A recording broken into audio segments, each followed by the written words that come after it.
Hi, my name is Jeff Pagano, and welcome to the Harping on Rugby preview show. And join me to look ahead to Sunday's Six Nations clash in Edinburgh is someone making Harping Pod appearance number 106. Welcome back to Mr. Neil Keego Keegan. Good morning still. Apologies. I'm very cold and I'm having a bad hair day. So it's a Monday of a Friday, but I hope you're well. It was a short week, but it was a weird one. Oh, I suppose for everyone. So, but listen, we'll take the days off as we can get them. Anyway, listen. Before we look at this opening this match, Keego, maybe you can quickly tell us what you thought of the win over England last week. yeah, it was tough. We had 15 people in our house trying to watch it last week. We were all very excited. And I think if I could just watch from minute 28 to minute 63, I'd be delighted. I'd be really delighted. My worry was there was some of the play was brilliant, really inventive, great stuff. And the post match interview where coach is saying we got a lot done without expending too much energy, I thought was a great point. I think Ian Madigan said it during the week as well. I thought that was interesting because usually we're just bash away until something opens. But I just the basics at the beginning, pillar and post that you learn at J4 day one, some of that stuff just wasn't there, and then we grew into it, and then the end was like that. That England team did not deserve those last two tries, and that's I don't know if Farrell would have zoomed in during the week to scream at the lads, but like when you look at November and the kind of the conversations we had post November, a little bit of worry crept in. Whereas I think that game we were nowhere near third gear and still managed it quite well with some updated plays. So game one, day one, done and dusted. I wish I was more mature enough to not enjoy a win over England as much as I did, but we all enjoyed it. So yeah, we move on to this week. Yeah, absolutely. We were saying on the Rap Pod how, I mean, was it? I think it was just during COVID times. There was a similar game at the Aviva when England came and were at us from the kickoff. But then we weren't. We had nowhere to go to. We had no plan. We no able to adjust and settle in, and we were just rolled over. We never came back. So I suppose you look at it that way. This was we did have an answer. They got their early try, but we hadn't even had the ball yet. Mm, Once we had it, we could settle in. We got our tries, and like you say, those last two at the end, especially that last try, yeah. they had the ball on their 5 meter line with 79 minutes on the clock, and they still somehow scored. But listen, it five points in an opening Six Nations match, I suppose we'll take, especially against them. But anyway, listen, let's just move on to this our feature match of this week, which is of course Scotland v Ireland in round two of the 2025 Guinness Men's Six Nations. This game is taking place at Murrayfield on Sunday, February the 9th, kicking off at 3 p.m. TV coverage is on RTE2 and BBC One this week. Ireland named their matchday squad on Friday morning. If you're watching on YouTube, you should see it right there in the screen. Or for pod listeners, it's in the program notes. Keego has picked out a few points from this Irish team, starting with a certain journalist who usually makes predictions. Yeah, absolutely. And just before we get to that, IRFU 9 a.m. call outs, great idea. Having the morning coffee while looking at the team, that's a great thing. Let's keep doing that. Leinster take notes. So yeah, so Ireland is tiny, as we all know. Everyone knows everyone, and there are certain people who get notions, as we call them. And for decades, Jerry Thornley has had notions. A lot of things he says, great, valuable, all that sort of stuff. Great talking head on all the documentaries. But he got it wrong this week. And I think he got it wrong for the best of reasons. Partly the squad that they've picked, I really enjoy. And partly because I don't like when journalists, not just him, but in general, are too close to sporting teams, whatever that code is. So I don't like that. So I like that kind of shake up. So we're two for two, 9 a.m. call outs, and the journos didn't know what was going to happen. So I think that's a good thing for us to take forward as well.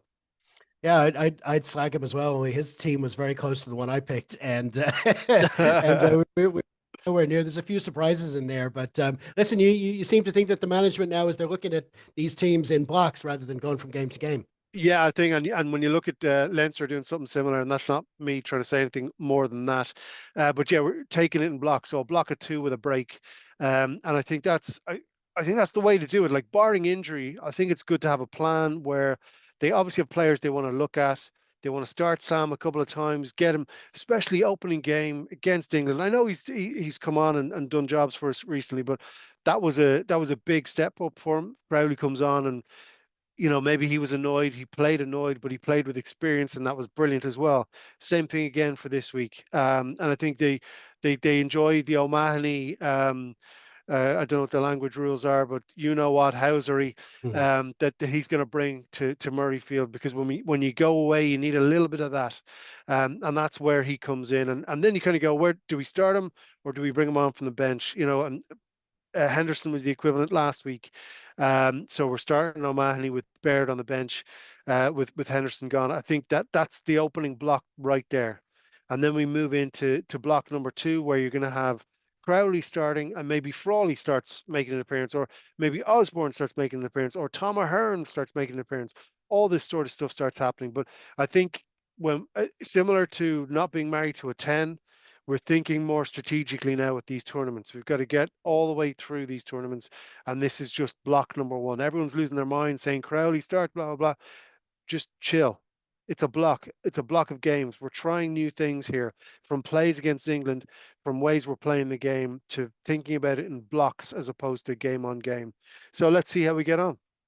Yeah, absolutely. I mean, it was a you're not going to put a name like Peter O'Mahony in the squad without him being involved at some point. He Yeah. wasn't there last week, but it's interesting the way they put him in here, because last week we kept saying on the pod 23 for 23 in lineouts, which is amazing.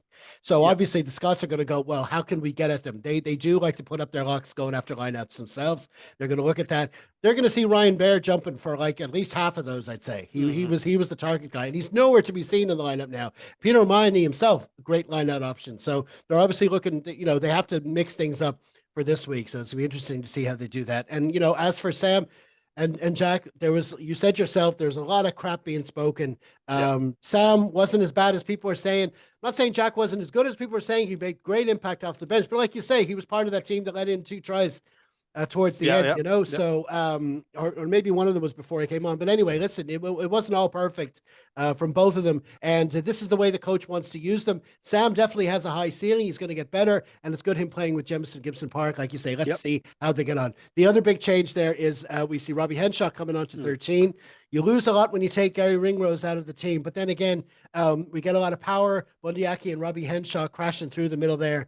And, once they keep the defensive side of things going, it'll be good. And we'll have Ringrose to bring on the latter stages. So it's great. Yeah, go on. And just one last shout out from last week, Bundyaki, when things were going bad or not working, he was the one who settled it down and went in a straight line.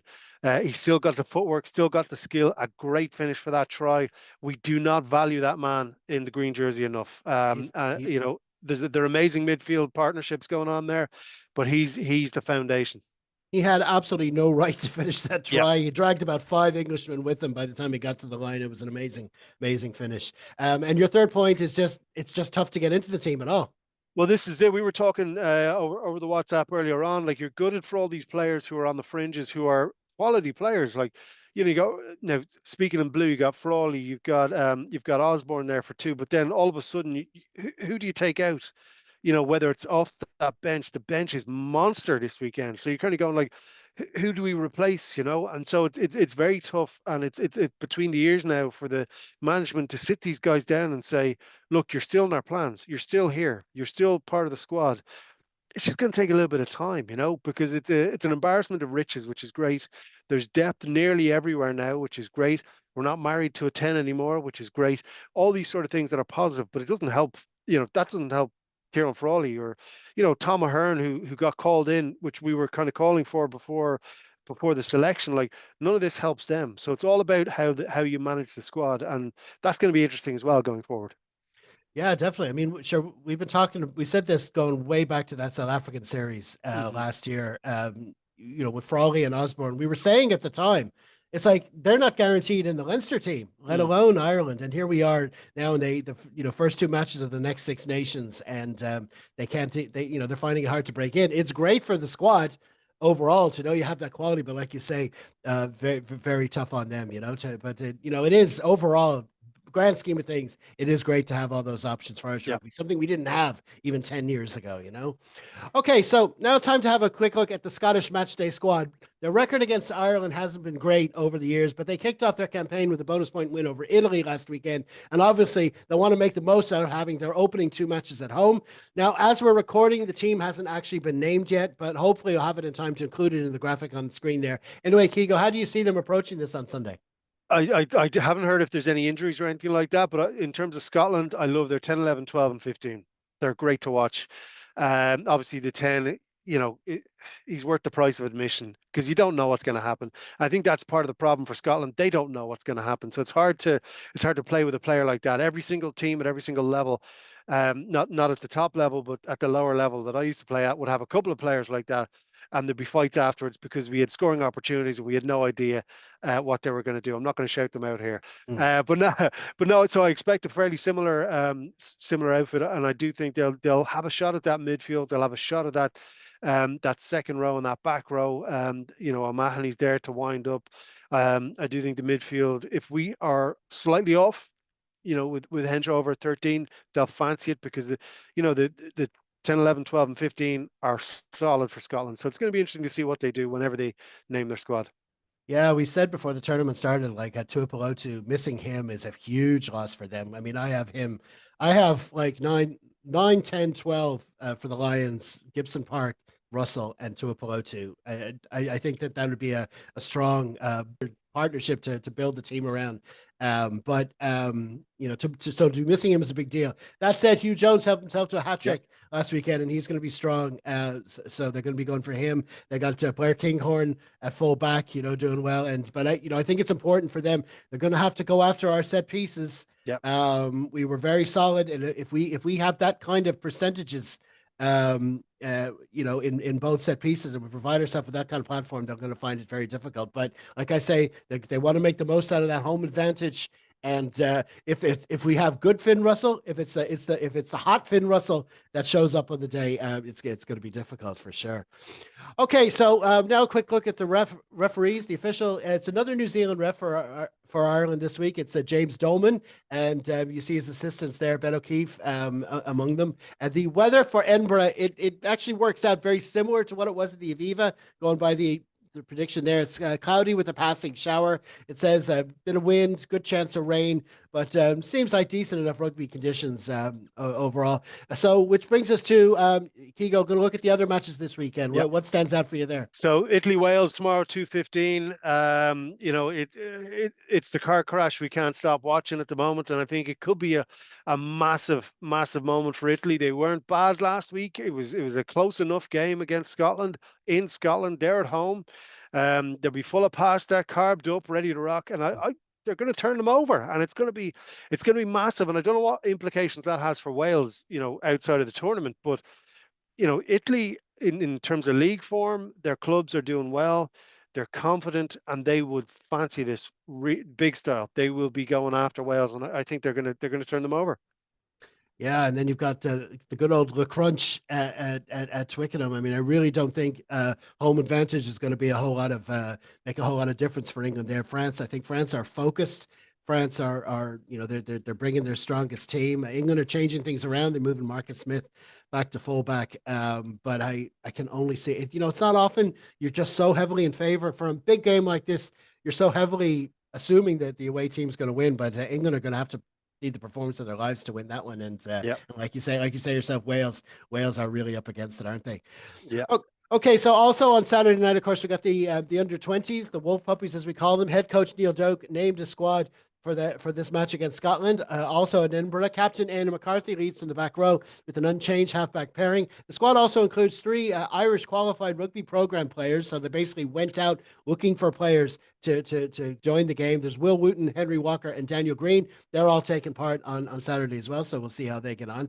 Meanwhile, in the Celtic Challenge, both Irish sides are at home in round 7 in a doubleheader at Virgin Media Park in Cork. First on Sunday, first sees the top of the table clash between the Wolfhounds and the Welsh side Gwalia Lightning. Then the Clovers play the Glasgow Warriors. that one kicking off just half an hour after Ireland play Scotland, the men's and Six Nation kicks off in Murrayfield. So go figure why they scheduled that. But anyway, listen, that brings us to, you were talking earlier about blocks. It's your time to put your head on the block, Keego. How do you see it going at Murrayfield on Sunday? I got my predictions in. I think I said Ireland by 10. I think that's what I said. I do, and I think it's another bonus point. I think that team is strong. I think it's ready to rock. I think Scotland are going to get rattled early. And I think at the beginning, Bundy's going to have the ball and he's going to put a hole in someone, and it's going to be another try for Bundy as well.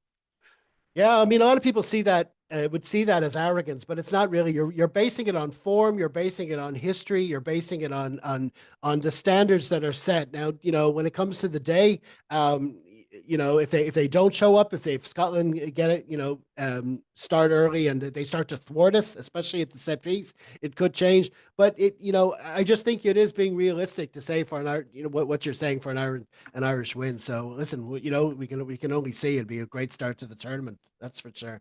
I need Okay, all the help I can get in the Super Brew as well. So yes, if anyone has any tips they can give me for the rest of the season, you're still please. you're still in the Super Bowl. I All right. some people I don't never know. looked at. I never looked down that far at the table. You have to scroll far, Yeah, far yeah. down, The phone doesn't go that So far. yeah, please email me in your tips for the rest of the season because I need to get that jersey out of the house. Okay. No problem. Okay, listen, we're gonna leave it there, man. Many thanks for joining us. Have you got any stand-up gigs coming up? So we're in the run into the big one in March. So it's all it's Greystones and the Dot Theatre at the end of this month, and then it's the Mill Theatre at the end of March. Brilliant stuff. You'll find all those in the program notes, all the links for that. Okay, listen, many thanks to you all for checking out our latest preview show. If you can, do tune into Dublin South FM right after the 5 o'clock news. You'll catch our latest Harpin segment there. Then be sure to enjoy the match wherever you are and leave a comment on our Facebook page after the full-time whistle. We will, of course, have our wrap pod for you, which we'll record on Monday night. Hopefully, you'll help us out by liking, sharing, and subscribing. In the meantime, stay safe, everyone. Slán.